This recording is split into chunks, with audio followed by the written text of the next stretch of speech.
Hoje a gente vai conhecer uma história daquelas, sabe? Sobre descobrir um poder gigantesco, quase se perdendo no lado sombrio dele e a jornada que não foi nada fácil para encontrar a verdadeira sabedoria de novo.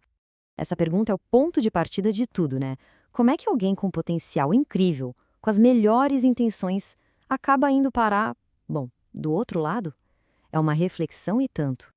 Ok, para a gente entender como essa transformação acontece, primeiro a gente precisa dar um passo atrás e pensar numa coisa. Todo grande poder, ele tem dois lados, sabe? Um potencial tanto para criar coisas incríveis quanto para destruir.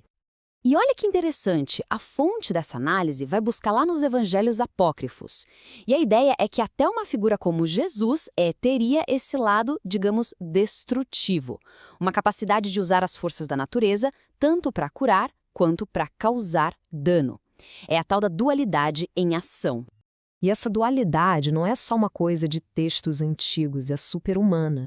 Muitas vezes a busca por poder começa justamente aí, como uma defesa, uma forma de se proteger num mundo que, convenhamos, às vezes parece que os fortes simplesmente passam por cima dos mais fracos.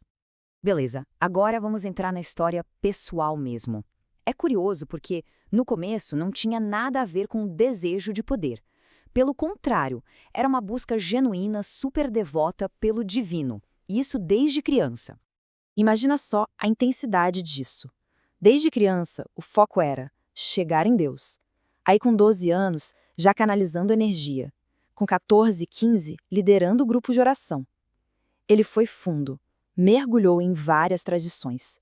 Mas é aí que uma descoberta, uma virada de chave, estava para acontecer e mudar completamente o jogo.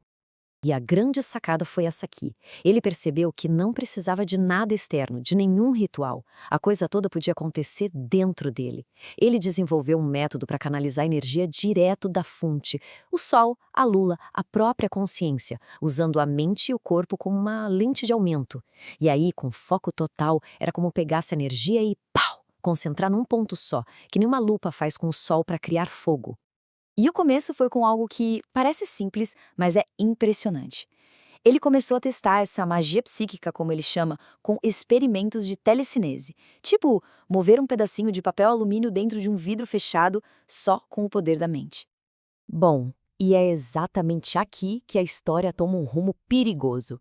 Essa habilidade de mexer com a realidade, de forma tão direta, abriu uma porta. E quem entrou por essa porta foi o ego, pronto para assumir o controle de tudo. Pensa bem, o mesmo foco mental que movia um objeto, ele descobriu que podia ser usado para muito mais. Para influenciar pensamentos, para gerar dinheiro, para fazer um vídeo viralizar, basicamente para co-criar a própria realidade, manipulando as situações ao redor. E a descida ficou mais íngreme quando ele se sentiu traído, atacado. A ofensa, o ego ferido, foi o combustível. Ele passou a usar esses poderes para revidar. E aí ele passou a se ver como essa entidade fazendo justiça com as próprias mãos, segundo o que ele achava que era justo. E aqui a gente viu o caminho, o passo a passo dessa queda. Começou com a cura, algo positivo. Mas aí veio o ganho pessoal. Fama, dinheiro. Depois, até moldar o próprio corpo. Ele criou uma vida perfeita e se apegou a ela. E qualquer um que ameaçasse esse mundinho perfeito, virava alvo. E o pior, ele se sentia totalmente justificado em fazer isso. Só que essa realidade perfeita, essa fortaleza que o ego construiu, acabou virando uma prisão. Uma prisão criada por ele mesmo. E isso, claro, levou a uma crise profunda. Esse foi o fundo do poço. Olhar no espelho depois de ter causado tanto sofrimento para si mesmo e para as pessoas que ele amava e ter que encarar de frente a pessoa que ele tinha se tornado. O momento da pergunta: meu Deus, o que eu fiz comigo? Mas foi justamente essa dor, essa percepção brutal que abriu caminho para algo novo. A descoberta de um poder totalmente diferente, muito mais profundo. Um poder que não vinha do controle, mas sim da rendição. O que ele fez? Ele silenciou a mente, abriu mão dos poderes.